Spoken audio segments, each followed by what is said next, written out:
Kung ito yung aking ulo at ito yung dogjo, Dinodog. Arr, arr, arr. Dinodog.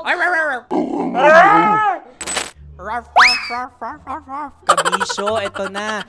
Interviewin natin yung ilang mga tao dito sa MBC. Tingnan natin kung maniniwala sila na aso ako. Mga kabisyo, saktong-sakto yung tanong ko sa'yo. You're a sports advocate. Oo. Wow. And medyo maalam ka ba somehow sa anatomy, ganyan? Oo, mga parts, mga basic parts ng katawan. So, actually dito, may buto ako dito ng aso. Tingnan mo, kapain mo pa. So, if you can pinpoint the dogjo dito, like, i-pinpoint mo lang.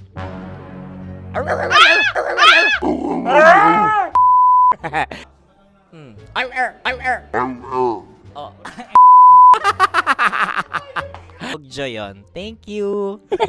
May amoy, be. Mamoy nga. Mamoy dog style. Ma'am, ikaw ba, ano ang course na tinapos mo? Business management. Meron po bang anatomy sa business management? Meron.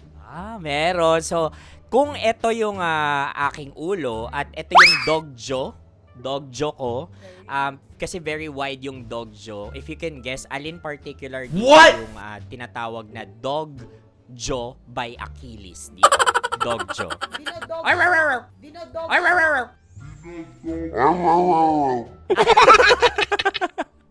Nagulat ka ba, ma'am? Yan lang talaga yun.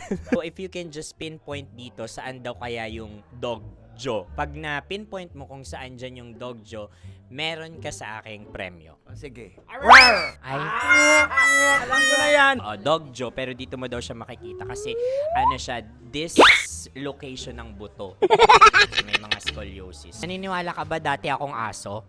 Hindi. Bakit naman? Ano, hahawakan ko ba? Oo, hanapin mo lang siya. Dogjo. Wow! Enjoy na enjoy sa mga videos namin. Nako, Marami pa niyan dito, kabisyo. Kaya para mas feel good ka, I-like mo na ang video na to. At mag-subscribe na sa aming YouTube channel. Don't forget to click the notification bell Para lagi kang updated sa amin.